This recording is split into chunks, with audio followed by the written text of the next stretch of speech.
देखिए, देश के प्रधानमंत्री जब से आए हैं उस समय ग्रामीण हाउस होल्ड 19 करोड़ है, जिसमें सोशियो इकोनॉमिक कास्ट सेंसस को हमने 10 करोड़ का टारगेट रखा है।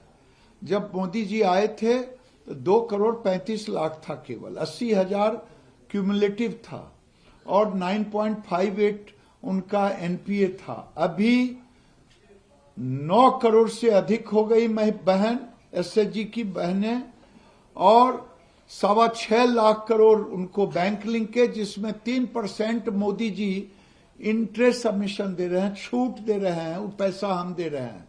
और एनपीए 2.08, ये देश के लिए एक प्रेरणा का है। मेरा लक्ष्य है 1% पर, और इनकी आमदनी 1 लाख करना। आज हम मीशो से एमओयू किए, अमेजोन से किए, फ्लिपकार्ट से किए, पतंजलि से किए और इस तरह से खोला है। इनके जो बनाए हुए सामान हैं वो देश में अवेलेबल हो, और मैं उम्मीद करता हूं कि सारी संस्थाओं से मिलकर के हम बहनों का आमदनी भी बढ़ाएंगे और प्रोडक्शन को हर घर पहुंचाएंगे। सर, झारखंड के पलामू में तोरण द्वार महाशिवरात्रि के लिए बंद था, उस दौरान दंगे का रूप ले गया, इसको लेकर क्या? देखिए, मैं सोशल मीडिया पर और वहां के लोगों से जो वार्ता हुई वो दुर्भाग्यपूर्ण है। समझ में नहीं आ रहा है, आजकल मुस्लिम समाज में मुस्लिम की आबादी बढ़ रही है, ये मेरे लिए चिंता का विषय नहीं है। मुसलमानों की बढ़ती हुई आबादी चिंता का विषय नहीं है। जिन्ना के रास्ते पर चलने वाले जो कट्टरपंथी आ गए हैं वही ऐसा काम करते हैं। आज तक देश में किसी भी तजिया पर एक पत्थर भी नहीं फेंका गया होगा हिंदुओं के द्वारा, लेकिन मैं रामनवमी में देखता हूं, अन्य आज तोरण द्वार में, अगर तोरण द्वार भारत में नहीं शिव महोत्सव का बनेगा तो क्या पाकिस्तान और बांग्लादेश में बनेगा? मैं पूछना चाहता हूं देश के उन कट्टरपंथी मुसलमानों से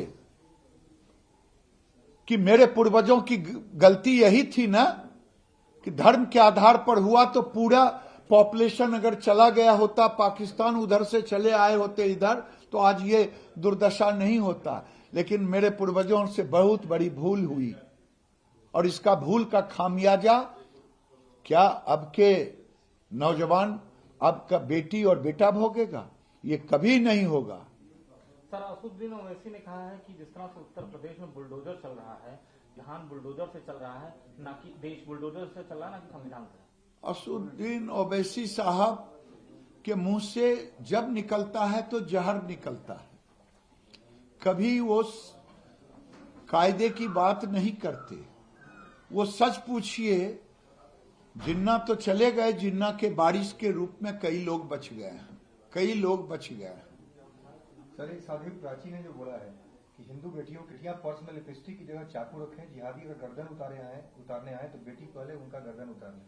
देखिए, मैं इस पर कोई कमेंट नहीं करूंगा।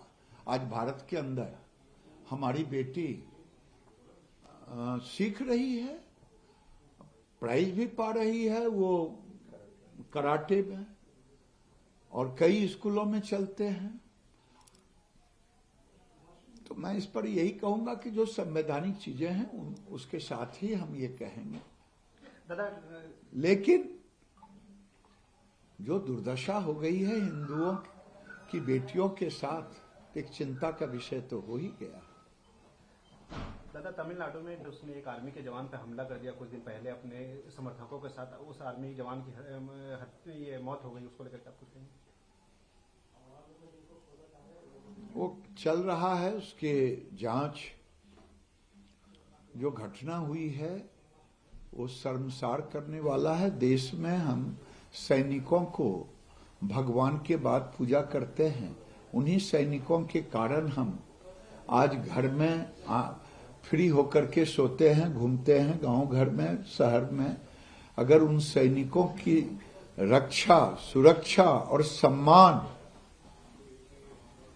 की चिंता इन राजनीतिक दल नहीं करेंगे, कांग्रेस ने भी एक बार गाली दिया था। तो ये लोग जैसा कर रहे हैं ये दुर्भाग्यपूर्ण है।